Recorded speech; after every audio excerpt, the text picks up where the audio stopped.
The by far worst way of making somebody, or excuse me, of making me pay somebody money or giving somebody money whom I didn't know, whom I had no idea who was, and so on, occurred a couple of days ago when I was riding the metro. So I was seated in the metro in the subway.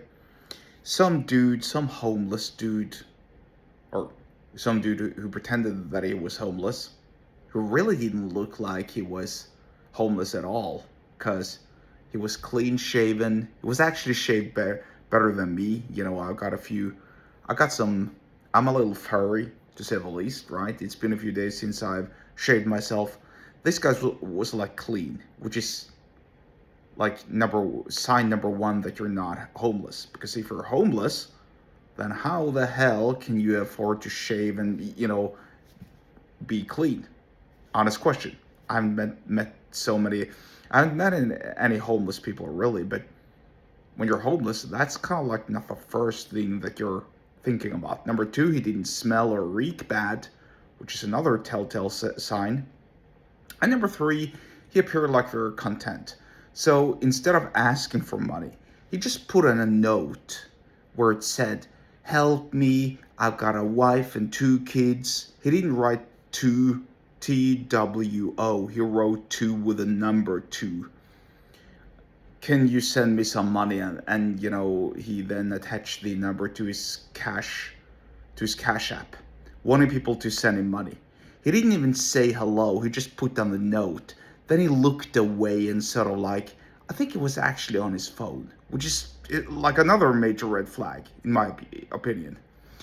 Obviously, this was a scam. And to make matters even worse, the note was so tremendously poorly written. It was riddled with grammatical mistakes, linguistical mistakes, bad spelling, etc., etc. It was something that even a 6-year-old child would have written better than that guy. Obviously, a scam. And so here's the point that I'm making. If you're that lazy that you can't even open up your mouth and talk to people and perhaps get yourself a job, but you're so lazy that you're writing these poorly written notes and you're putting them out there, maybe that reflects your attitude of life and why you don't have any money and why you're forced to beg for money. Because if you were a multimillionaire, you wouldn't have begged for money.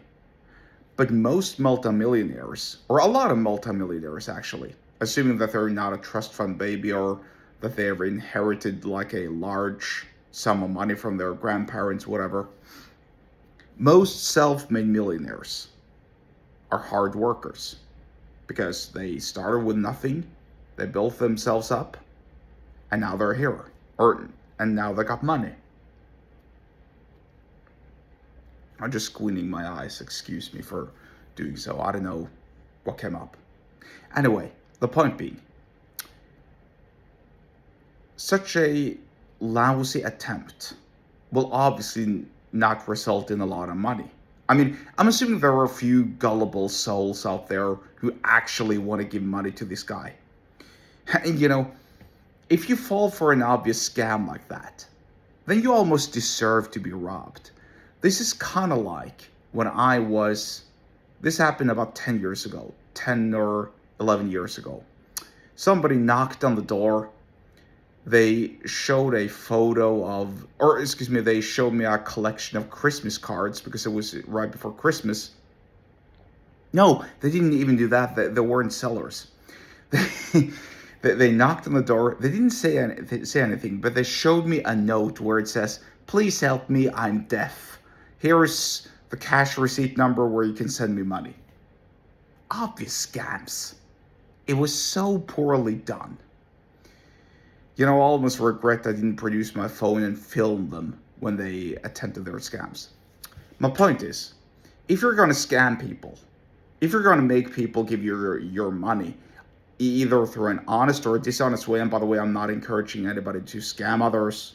Don't do that. That's illegal. But even if you were to scam others, how about you put some little bit more effort into your scam, because this is just too dumb. You're lazy, you're not getting any money. And so that's the end of the story. That's the moral of the day. Actual granular action increases the likelihood of you making money. If you want to learn more about sales, persuasion, business, get subscribed to my email list. The link to do so is in the episode description wherever you're watching and or listening to this, and I'll see you there.